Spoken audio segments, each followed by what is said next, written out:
like educate yourself, but they were never giving you the material and tools to do Right. so. You understand Right. what I mean? So that being Mm-hmm. said, understand white supremacy as a system. It is set Mm-hmm. up for these things. It is set up for them to thrive. Luckily, we're on the platform to discuss these things and see these people for who they are. That's fine. But how are we gonna approach a white person with such attitude about our position and their life and blah blah blah, and we can't get along with each other? Thank right there. So That's why the it. hell am I concerned about That's it. diversity in any aspect?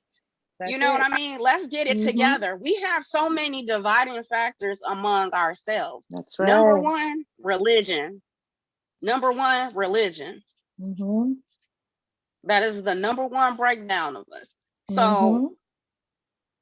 I just want to make those, fine points and make sure that I'm, staying on top of addressing certain things. So that's Absolutely. just my See, opinion on those are the important things.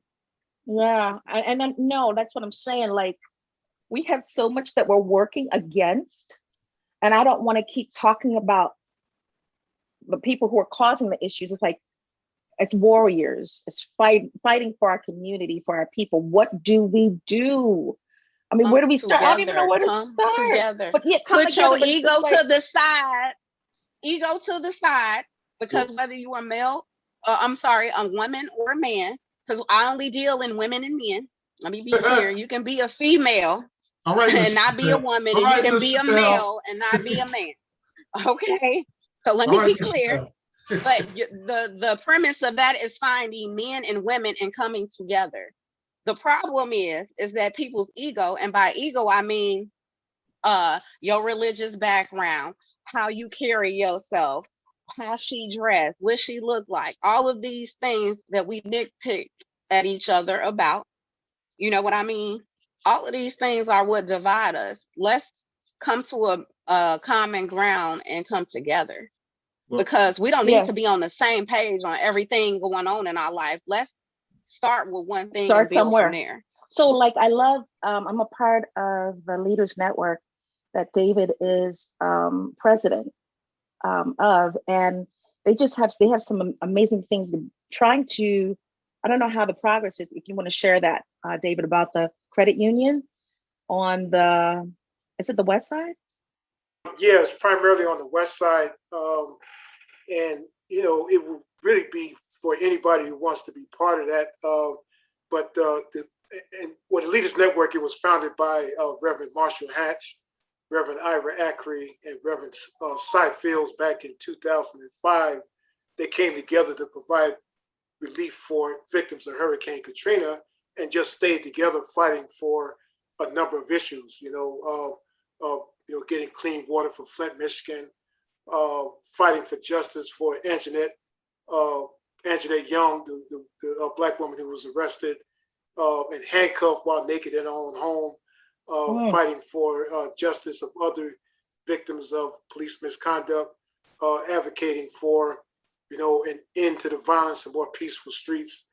And one of the things we want to do with the credit union is we're looking at a need that exists for people, primarily on the west side, but I know it's also not limited to the west side, in which about 80% of the people are what's known as unbanked or underbanked, which people are,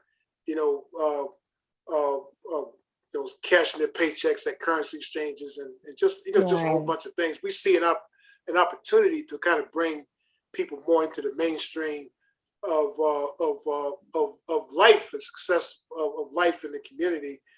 We see an opportunity where, for example, if there's a woman who wants to open up a restaurant or a business, that our credit union will be available to do everything we can to help her, not just looking at her as just a credit score, the way some of the big banks do, the way some of the big banks just pretty much, would turn down somebody if their credit score isn't high. Well, the credit score is only part of who you are.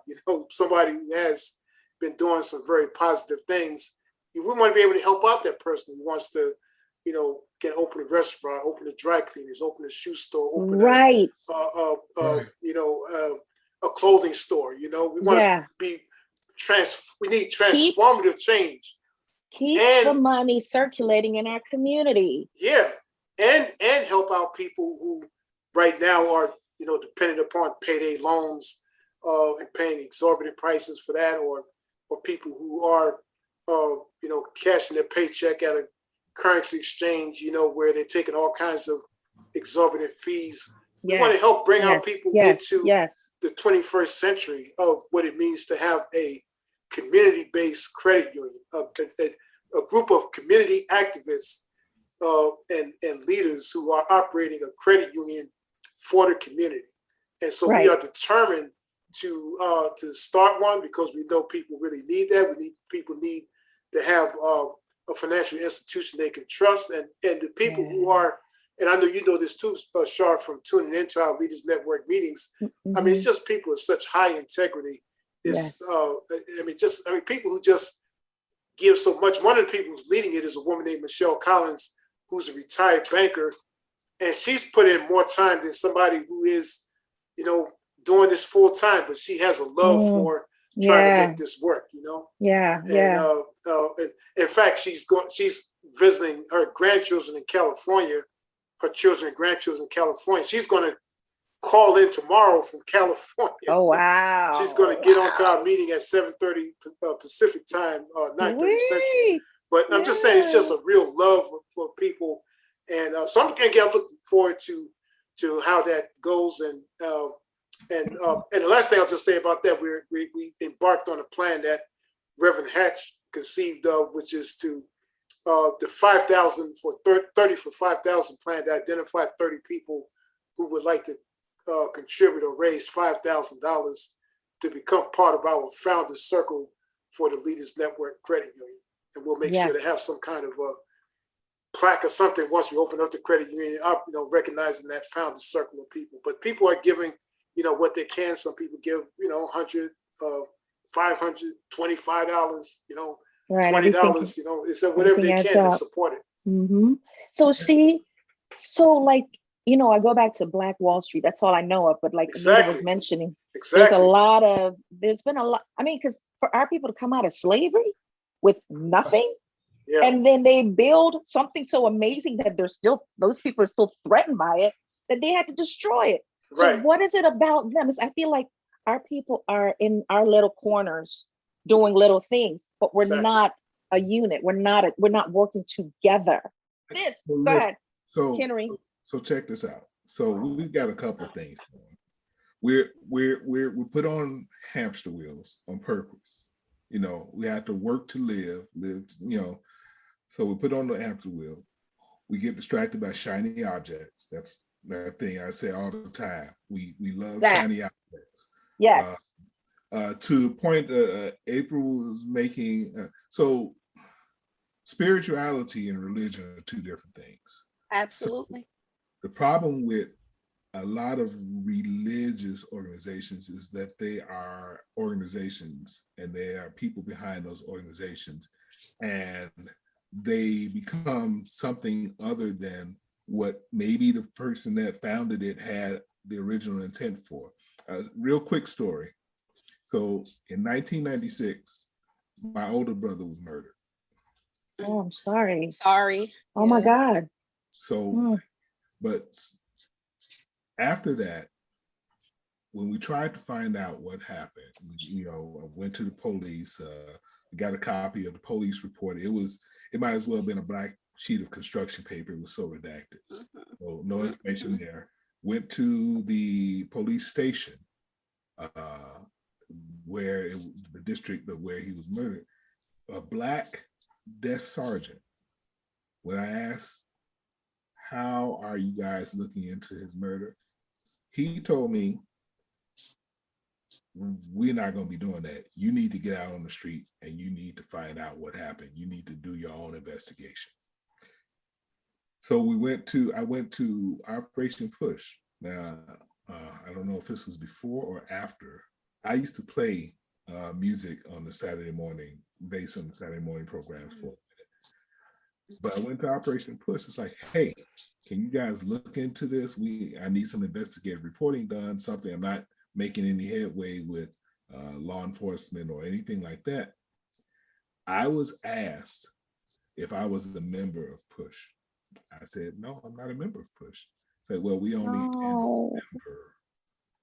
member. I was like, well, I thought Absolutely. this was my membership. Exactly. So my point is that organizations, I mean, we've had organizations up the wazoo for hundreds of years. Just we keep building these organizations. But what happens? What comes out of it? Who, Funds you.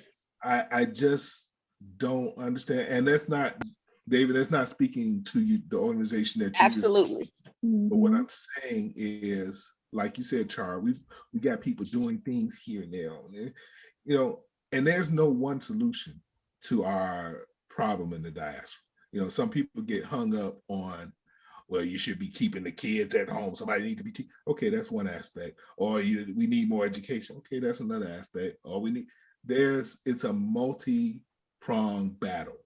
It will always be multi-pronged. It's not just Me Too. It's not just this or that or the other, which, it's not, which they tried to steal Me Too, but, that's a whole story from the Black woman that started it. But I wish I knew how we could see the whole battlefield and understand if you're doing this over here, it's not taken away from what's being done over here. Right. Don't pit yourself against, the AMEs versus the CMEs. That's right. Or the Operation PUSH versus the UNICEF or whatever. There needs to be a through line. Until we can establish a through line in these organizations, these movements, things we're doing with a common goal, a for real common goal, we're going to keep these wheels, because it's just, we've been doing it for 200 years. The organization that came the closest to actually doing something, guess what? They swept in and destroyed them. That was the Black Panther Party. Oh. That was like immediate threat. And they swept in and they destroyed it. All these other organizations are, the reason why they're letting them exist is because they're not a threat. That's just my opinion. Well, the one thing that has complicated stuff for us for so long is there's just so much self-hatred that too many of us have for each other, which is, one of the reasons why, even among, young people and adults, there's so many of us are so quick to kill each other, over a little bit of everything, And so, one of the things that, for me, it's been a life lesson from, my childhood and, really seeing, like Char was mentioned earlier about Malcolm X, and kind of growing up in the wake of everything that took place, and the one thing that we still haven't learned our lesson from any of those days, we still are quick to get angry with each other, quick to develop hatred toward each other. And too many of us are quick to kill each other. We have a real self-hatred. And I know how it got trained in us through slavery and the Mandingo warrior, and training us to fight each other. But, it's 2021. We have to start to, at some point, move away from that. But we don't do it, and it's not just limited to Chicago. Black people have been doing this to each other for many years. It didn't just start, this year or last year. It's not limited to Chicago. Black people do it, kill each other in New York, and in Los Angeles, in Detroit, in Memphis, in St. Louis.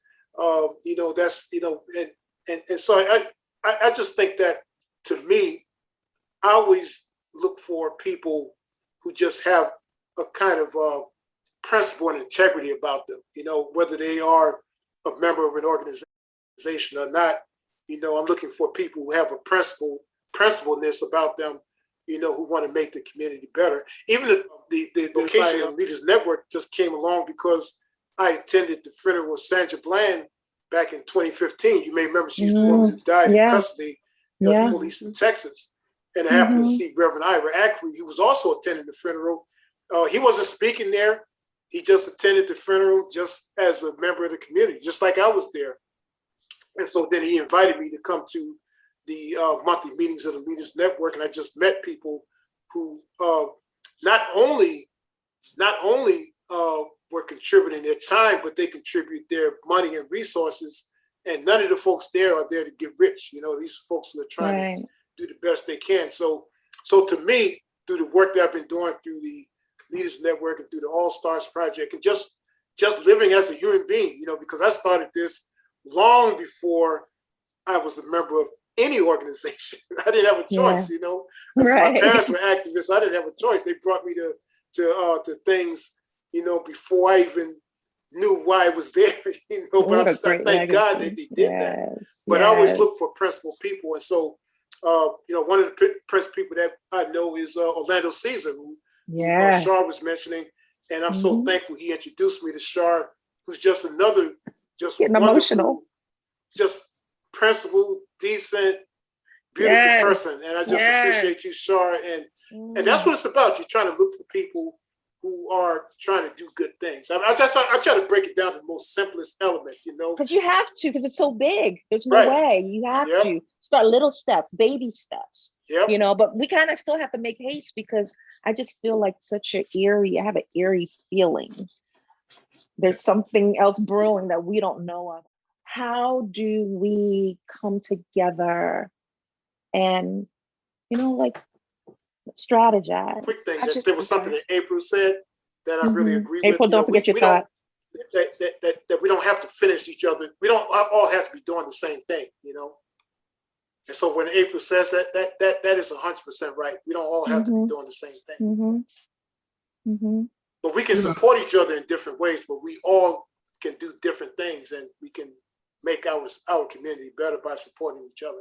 It's like that family tree. It's all connected. There's the root thing is unity and love for our community, but you have different branches, you know? What I was going to say as to us supporting each other is I have a friend who's lesbian, and the only reason I mentioned that she's lesbian is because we were having a conversation about some of the current controversy about freedom of speech and privilege and all this other stuff.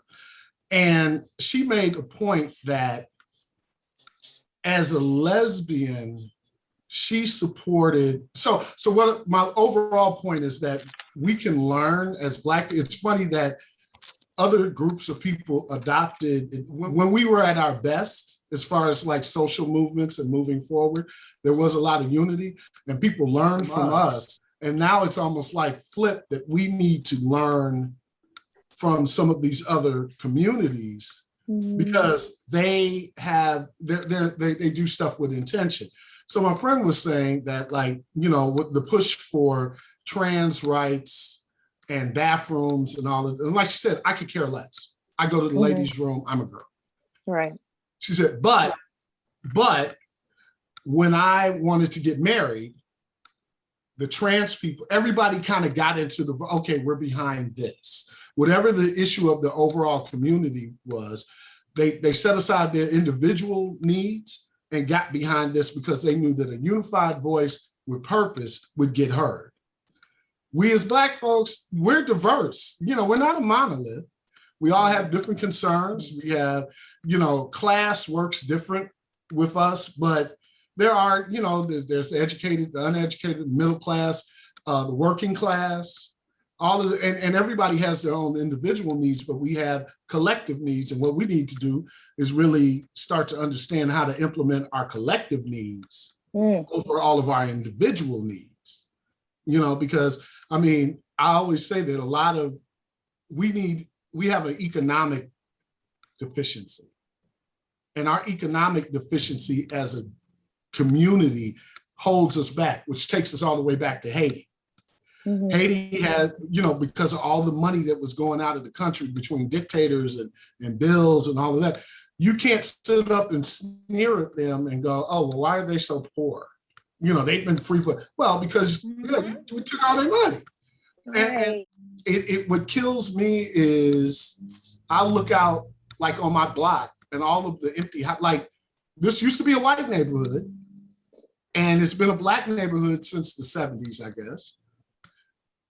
there's no way in the world that there should be as many empty houses here, which also foster crime, which also fosters property values going down less, and the tax base is less, and all of these other stuff. But it isn't until you start gentrifying that any of that changes, when it should be able to change now. Like David was saying with his organization and how they're like injecting capital into the community, that's actually one place you really need to start. Because once you have people become homeowners and invest in the community, they're not going to have people running, they're not going to stand for people running up and down the street shooting each other. Because now you have, I'm a property owner. I own this place. So I need you to do something about this. And I'm going to come at you every day. I'm coming at the aldermen. I'm coming at the police. And they're not going to be able to say, that's what they do over here. Because you have property owners, you have a tax base, and you have all of these people who have a right because they've actually unified and like took the bigger vision to go somewhere, as opposed to like everybody's on their own thing. I need to get me some money. I need to do this. I need to do that. And that's not the lick. I just wanted to make my point with Haiti. The Haitian Revolution was so successful because in terms of the detail, the devil being in the detail, as a people, they had to come together. So what they realized in Haiti is that the white folks, in terms of the French, people did not care about at what level of Black you called yourself, that being of mixed race, a fake thing, or what they used to call mulattoes. They got abused just as much as the Africans that they brought to Haiti. So there was no difference in you being murdered over the other. There was no collaborators, so to speak. There was no one who was like, oh, your blackness supersedes these other people. So they had to come together in that aspect. There was no one who had a brown person's back. You understand what I'm saying? So it's important to note that they had no choice. Just as the Black Panther movement, just as Martin Luther King's movement, just as Malcolm X movement, all of these things contributed to that movement because of the dire straits they led our people to. You understand? People were sick of it. But how are you, like Will said, sort of speak, turning your nose up about my position in life, knowing that you're continuing to put me down and make it that I can't? You understand what I'm saying? So in my opinion, it starts with family structure. It starts with family. Families are what make a community. So it starts with family structure. And that is why I made it a point to say your children, because those are the people that you teach to be in the world and operate in the world. So you have to make sure that they're prepared and educated. How do your children learn about law in public school? The only thing that my children are taught in 8th grade, and then I believe again your junior year of high school, is the Constitution. Right. I don't know many adults who can rattle off the Constitution. Right. No. Even though you know this to be law, you don't take initiative as an adult to learn these things. So I say that to say family structure build communities. Communities build cities, and so on and so forth. You understand what I'm saying? It doesn't take a big move for us to make a movement happen. So that being said, with us not having to all agree on every single level and aspect, we can do small things like 20 of us or 20 friends go to a Black owned company or a more owned company, a clothing store, a knickknack, somewhere to eat, because we love to do that. You know what I mean? And we can patron it together. You know what I mean? We can. I am in full support of you all trying to do your credit union for the organization David is head of. But that being said, let's also look into Black bank camaraderie. You understand what I'm saying? I say all of that to say there are so many movements doing the same things. Are we investigating that before we take it upon ourselves to say, oh, it's on me to solve the problem of the world? I've learned a lot from different people. You know what I mean? That's you can learn something from a bum. A broke clock is right twice a day. You understand what I'm saying? I know that you were saying, Char, information that can possibly get you, from one place to another, or, notoriety from someone that you may not want to, that's fine. Or even white people that you would consider to be at a lower vibration, I say. You know what I mean? What is it to say, let's go up here and get us some food? We're going to each at least spend $20. That's a movement. You know what I mean? So small things like your family and these things getting together, like, no, let's just go on over here. Because what I found is folks love, the Moors love to complain about Black business. Oh, they don't do this, they don't do that. Right, but I don't hear you complain about Walmart. And I didn't have plenty of, shitty experiences at a Walmart. Right. That's not what you hop online and say. The owners of Walmart are shit. Because when you start your business and they see your face, what are they thinking? They feel like we have to overstand one another. We don't have enough sympathy for one another. David mentioned us killing each other for nothing. I just want to point out the fact that we have history prior to slavery. So slavery wasn't the only reason we have the combativeness we have amongst one another. But to get on the same accord, you have to find people that think like you with a goal in mind. And from there, we can expand. But again, ego and things like that come into play. That's when you encourage others. Why don't y'all, let's go to a Black business, or you hear somebody say, I'm trying to get the family together, or all of us going to get something to eat. Take them to that business. You understand what I'm saying? So I think there has to be intentional strategic planning. Like, I mean, even if, because I mean, you could say for that moment, let's go get something to eat and find that Black business. Yeah. But that's like just that moment. Making we people don't believe in it. But the people that you coming together to have that meal with, then that starts a conversation.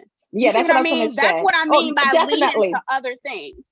Right. No, and I also just wanted to make the same thing. Yeah, and I just wanted to make a small point and saying again, thank you, because that is exactly why I did not mind being on your panel tonight. And I've been watching your show since you started, is because when I met you, I told you we have like minds and we should get together. Period. Exactly. There is no before and there and after. And also just a small seed, and I'm gonna shut the hell up. No. A small seed to plant for everybody is, please think about what I'm saying in terms of just regular English language, because you can talk to a baby and they'll tell you. But let's be clear, Black is an adjective. It is not a noun. So when you put yourself in a position of a thing, you are treated like a thing. You understand what I'm saying? Yeah. So I just want to point that out, and that's all. I'm gonna shut up. Yeah, we've been conditioned. No, we do have to. Like, I never referred to myself as Black, never. And I know racism was all over, but I never knew what that was. I don't even remember really hearing about racism. And when I came to America, and I was 10 years old, and I went to school for the first time. The first day in school, and the teacher handed me a piece of paper and a pencil, and it was put your name, your birthday, and your race. And they had white, Black, Chinese, all those other things. And then the last one was like other. And it was a line. So I'm looking like, no, I'm not a crayon. In my little kid mind, I'm not a crayon. I don't know what the white and Black is, right? I don't know what Black and what is that? What does that even mean? I was confused. And I wrote on other, a 10-year-old wrote on other, I wrote Jamaican. That's who I am. That's where I'm from. Right. Right. And then now it's not until